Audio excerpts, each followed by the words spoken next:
সম্মানিত আশিকের রাসূলেরা, মুর্শিদের প্রেম হৃদয়ে ধারণ করা ব্যতীত ঈমানদার হওয়ার আর কোনো পথ নেই। মুর্শিদের প্রতি আনুগত্য যেই প্রাণ, সে আল্লাহর প্রেমে হয় পরিপূর্ণ দান। রাসূলের ভালোবাসার ছায়ায় নূরের সোপানে তবেই মেলে তার ঈমানের পূর্ণ দিশা। যেমন সূর্যের আলো ছাড়া দিগন্তে প্রাণে সঞ্চার হয় না, তেমনি মুর্শিদের নূর ছাড়া হৃদয় আলোকিত হয় না। ঈমানের মর্ম কথা কেবল উচ্চারণে নয়, তা আত্মার গভীরে উপলব্ধি ও অনুশীলনে অর্জিত হয়। লা ইলাহা ইল্লাল্লাহু মুহাম্মাদুর রাসূলুল্লাহ, অর্থাৎ আল্লাহ ছাড়া কোনো উপাস্য নেই এবং হযরত মুহাম্মদ সাল্লাল্লাহু আলাইহি সাল্লাম আল্লাহর প্রেরিত রাসূল। যেমন এই কালেমার শুধু লা ইলাহা ইল্লাল্লাহু এই অংশটুকু পড়ে একটি অংশ বিশ্বাস করে মুহাম্মাদুর রাসূলুল্লাহ অংশটুকু বাদ দেওয়া যাবে না। অর্থাৎ ঈমানদার হতে গেলে, মুসলমান হতে গেলে পুরো কালেমাই পড়তে হবে, লা ইলাহা ইল্লাল্লাহু মুহাম্মাদুর রাসূলুল্লাহ।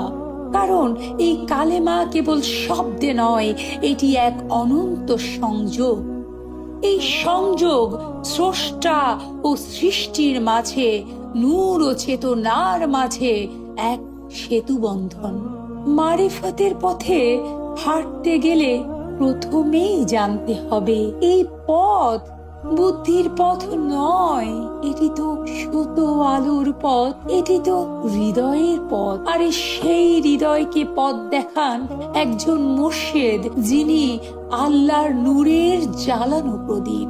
যার হৃদয় মুর্শিদ নেই, তার ঈমান যেন শিকড়বিহীন বৃক্ষ, দেখতে সবুজ হলেও ভেতর থাকে শূন্য, প্রাণহীন। আল্লাহ তাআলা পবিত্র কোরআনে সূরা আল নিসা আয়াত ৮০-তে বর্ণনা করেন যে রাসূলের আনুগত্য করে সে আসলেই আল্লাহরই আনুগত্য করে। এখানে স্পষ্ট করে দেয়া হয়েছে যে আল্লাহর আনুগত্য রাসূলের আনুগত্য ছাড়া পরিপূর্ণ হয় না। আল্লাহতে পৌঁছানোর রাস্তা সুফিবাদ বা ইলমে তাসাউফ। নবুয়তের যুগে নবীগণের আনুগত্যের মাধ্যমে আল্লাহর আনুগত্য করতে হতো। তারা যেই পথ ধরে, যেই নিয়ম নীতিমালার মাধ্যমে নিজের হৃদয়ে আল্লাহকে উপলব্ধি করেছেন, উদ্ভাবন করেছেন এবং তিনি তার অনুসৃত মানুষের মাঝে সেই বার্তা ছড়িয়ে দিয়েছেন, সে তো একই ধারা। নবুয়তের যুগে আল্লাহর সাথে যোগাযোগের এই মাধ্যমকে যে প্রসিডিউরে নিয়ে যাওয়া হতো বেলায়েতের যুগে, অর্থাৎ বন্ধুত্বের যুগে, সেই মাধ্যম কিন্তু একই। নবুয়তের যুগে আল্লাহর সাথে যারা যোগাযোগের মাধ্যমটা করেছেন, সেতু বন্ধন সংযুক্ত করেছেন, তাদেরকে বলা হতো নবী এবং রাসূল। এবং বেলায়েতের যুগে, অর্থাৎ বন্ধুত্বের যুগে, নিজের স্বররিপুকে পরিশুদ্ধ করে, নিজের নফসকে মুসলমান করে, নিজের নফসির মোকামে যে সকল নবী রাসূল আল্লাহকে পেয়েছেন এবং যে নিয়ম কানুন নীতিমালার তিনি শিক্ষা দেন, তার অনুসারীরা যে নীতিমালার হাত ধরে নিজেদের হৃদয়ের পাপ কর্মকে, পাপ পঙ্কিলতা থেকে হৃদয়কে পরিত্রাণ করে আল্লাহর সেই সুপ্ত নূরকে নিজেদের অন্ধকার হৃদয়ে প্রজ্বলিত করতে পারেন, সেই নীতিমালা কিন্তু একই। শুধু সময়ের বিবর্তনে নবুয়তের যুগে ওই সমস্ত মহামানবদেরকে বলা হতো নবী এবং রাসূল।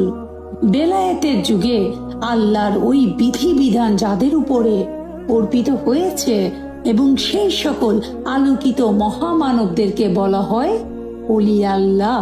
মূলত মানব মুক্তির রূপরেখা একই, সময়ের ভিন্নতায় ধর্মকে সতেজ সজীব করতে আল্লাহ এক একজন আলোকিত মহামানবদেরকে পাঠান।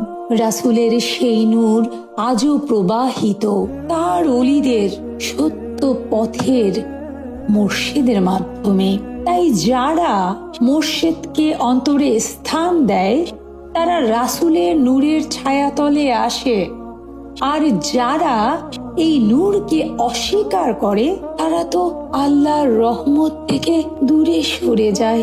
যেমন সূর্যের আলো ছাড়া দিগন্তে প্রাণ সঞ্চার হয় না, তেমনি মুর্শিদের নূর ছাড়া হৃদয় আলোকিত হয় না। তবে যে যেমন ভাবে সূর্যের তাপ সহ্য করতে পারে, সে ঠিক তেমনি ভাবে মুর্শিদের নূরও হৃদয়ে ধারণ করতে পারে। মুর্শিদের নূরকে হৃদয়ে ধারণ করতে গেলে, লালন করতে গেলে একটা শৃঙ্খলবদ্ধ, সুশৃঙ্খল, নিয়ন্ত্রিত জীবন যাপন করতে হয়।